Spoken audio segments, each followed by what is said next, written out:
Bonjour.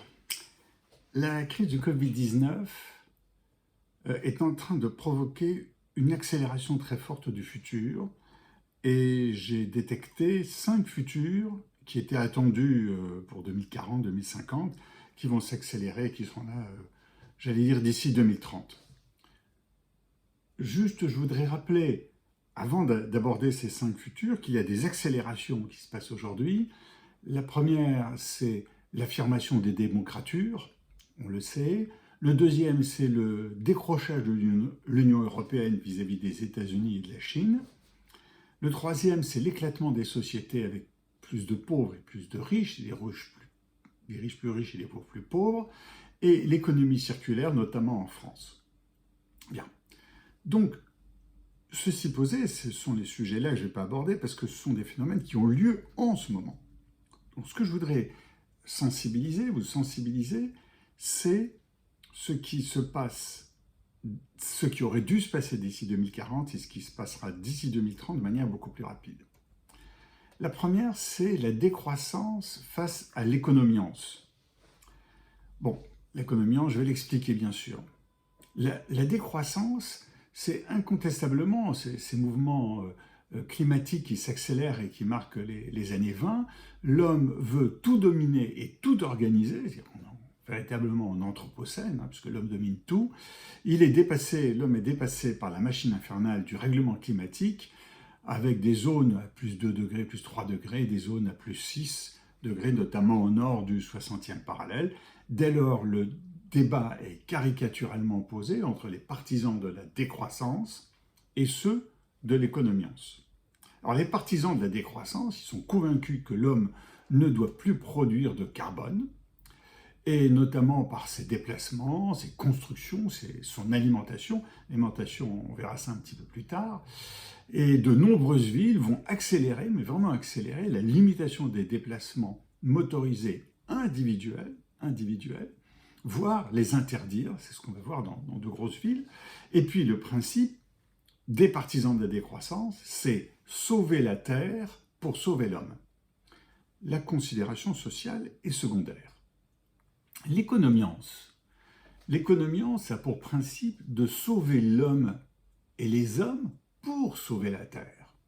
On est dans un principe inverse. D'abord sauver l'homme pour sauver la Terre, alors que les décroissants sont là pour sauver la Terre avant de sauver l'homme. En d'autres termes, l'homme est en évolution permanente, en recherche de ce qu'il considère comme une amélioration de sa vie individuelle et sociale, une entropie anthropique, en d'autres termes.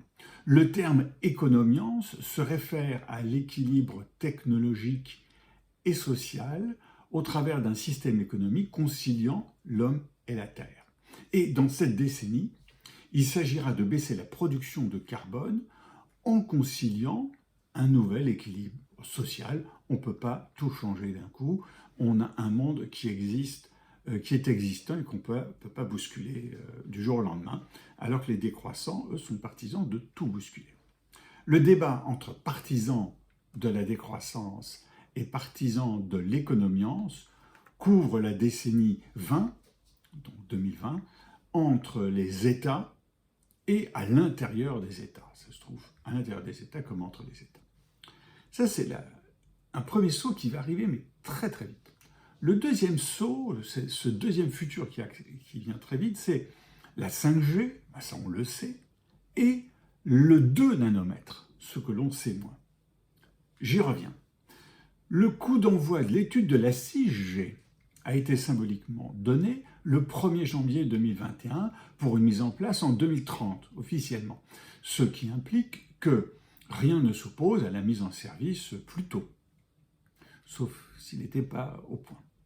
TSMC, donc par ailleurs, la pénurie actuelle de semi-conducteurs, notamment fabriqués par le Taïwanais TSMC sous la menace de la Chine, c'est Taïwan qui est sous la menace de la Chine, a conduit à multiplier les usines de production de semi-conducteurs aux États-Unis et en Europe. Et hier, d'ailleurs, on est le 10 juin, je crois, aujourd'hui, on est en juin, hier ou avant-hier, une usine Bosch a été inaugurée en Allemagne qui est de très très grande dimension.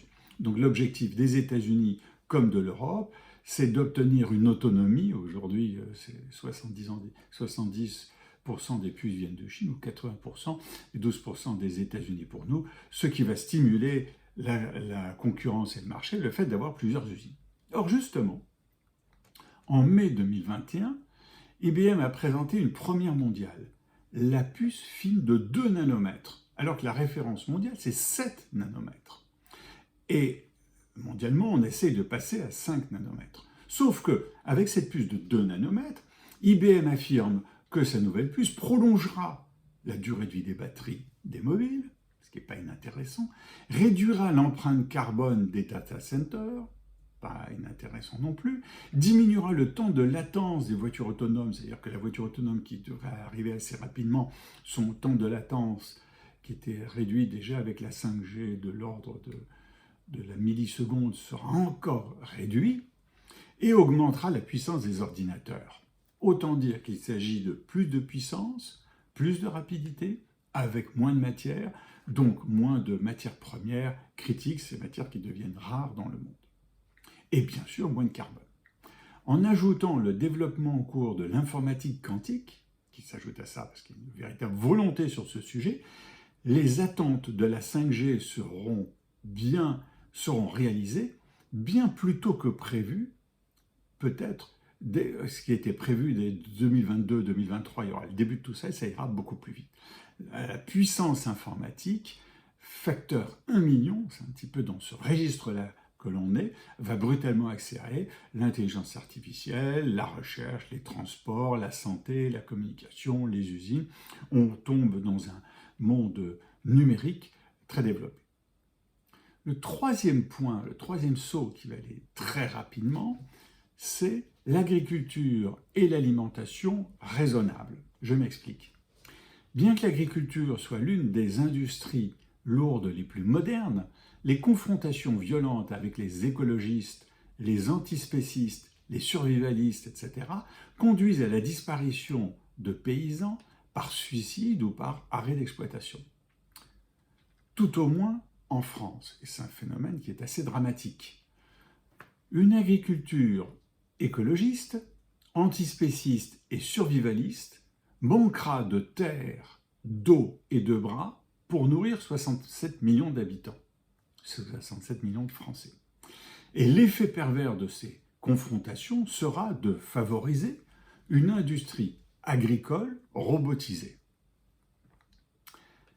Quant à l'alimentation, sur ces bases écologistes, antispécistes et survivalistes, si on veut grosso modo pour le résumer, la multiplication des compléments alimentaires et la recherche de protéines de substitution comme les insectes, avant de s'interroger sur le bien-être animal des insectes bien sûr, témoignent du besoin de trouver son équilibre qu'une alimentation variée, traditionnelle et sans excès aurait produit. Après l'excès d'une agriculture productiviste, l'excès d'une alimentation vérifiée par son téléphone mobile, parce qu'on est tout en train de voir, est-ce qu'on a le droit, est-ce qu'on ne mange pas assez, etc. La France va se tourner vers une production et une alimentation qui fera vivre ses paysans et que ses habitants pourront acheter, en quelque sorte, raisonnable pour chaque partie. L'agriculteur, le paysan doit vivre de son métier et l'habitant doit pouvoir acheter le produit agricole. Fini, bien sûr. Ensuite, on est, le quatrième point, un monde de vieux. Ça, on le sait. On savait que vers 2045-2050, le monde atteindrait son maximum de 10 milliards d'habitants, environ 9 milliards et demi, peu importe. Car le monde vieillit depuis plusieurs décennies. La crise de la Covid-19 accélère ce phénomène. D'une part, elle-même, cette crise, en diminuant brutalement les naissances dans de nombreux pays, et comme les naissances sont de nos jours calculées, le report de conception pour des femmes se rapprochant de la quarantaine après un premier ou deuxième enfant signifie souvent un abandon de grossesse. D'autre part, cette crise a mis à jour un monde qui peut être considéré comme dangereux pour la santé, difficile pour l'emploi et pessimiste pour l'environnement. Alors que de nombreux parents potentiels doutaient de leur envie de mettre au monde un enfant, ces longues périodes de confinement multiples a plus mis en avant la délicatesse d'élever des enfants plutôt que le bonheur qu'il leur apporte. Il faudra observer de près la natalité ces prochaines années, sauf grâce à un sursaut d'optimisme par l'accélération des productions et de l'employabilité, ce qui est toujours possible, l'égoïsme l'emportera pour des foyers sans enfants. Pour de nombreux pays de l'OCDE, hors les États-Unis, si l'on ne veut pas voir son économie et donc son niveau de vie de ses habitants décroître, l'âge de la retraite va continuer à être repoussé au-delà de 70 ans. Et puis le cinquième point, la Coupe du Monde, la Coupe d'Europe de foot commence aujourd'hui, eh bien je parle de la remontada de l'Europe. Avec le temps de la Covid-19, l'Europe décroche sur ses concurrents. L'Asie de l'Est a finalement été peu touchée par la pandémie, les États-Unis connaissent un dynamisme certain depuis début 2021, l'Europe a été trop hésitante face à la vaccination et connaît depuis 2020 une succession de confinements qui ont ralenti son économie. Mais surtout, elle a perdu des parts de marché et le PIB par habitant diminue de manière significative par rapport au PIB américain. Elle est quasi absente des licornes mondiales dominées par les États-Unis et la Chine. En clair, l'Union européenne a pris une grande claque pendant cette crise. La remontada est en marche pour deux raisons principales.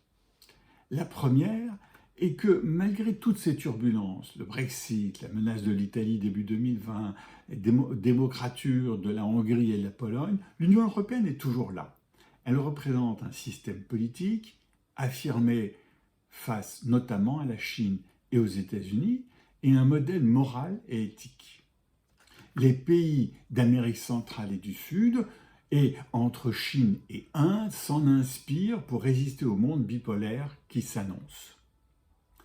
La seconde raison est que l'Europe réagit en principe devant ses lourdeurs et son manque d'action par la création de l'Europe de la santé, l'équivalent du Barda américain, une volonté écologiste, plus de protection des entreprises et de la concurrence, un programme d'investissement en recherche, des choix stratégiques plus européens comme l'informatique quantique, etc. Il est encore tôt pour mesurer les effets de toutes ces décisions. L'Union part avec des talents, une science réputée, et je pense notamment à l'Allemagne avec BioNTech, et une épargne importante. L'ambition, la nécessité de reprendre des engagements et des risques sont là. La remontada de l'Europe se fera avant la fin de la décennie. Voilà donc 5 futurs que l'on aurait pu imaginer beaucoup plus loin, mais qui vont s'accélérer très fortement dans la décennie qui vient. On est sur un monde qui est aujourd'hui très partagé. C'est pour ça que je parle de la décroissance et de l'économiance. Cette manière de mettre ou l'homme en avant par rapport à la Terre, ou la Terre en avant par rapport à l'homme. Ça va être des choix très importants qui vont être parfois violents dans les pays et entre les pays. On n'est pas sorti du futur, au contraire, on y plonge tous les jours. Et pour ma part, je repars en plongée et à bientôt.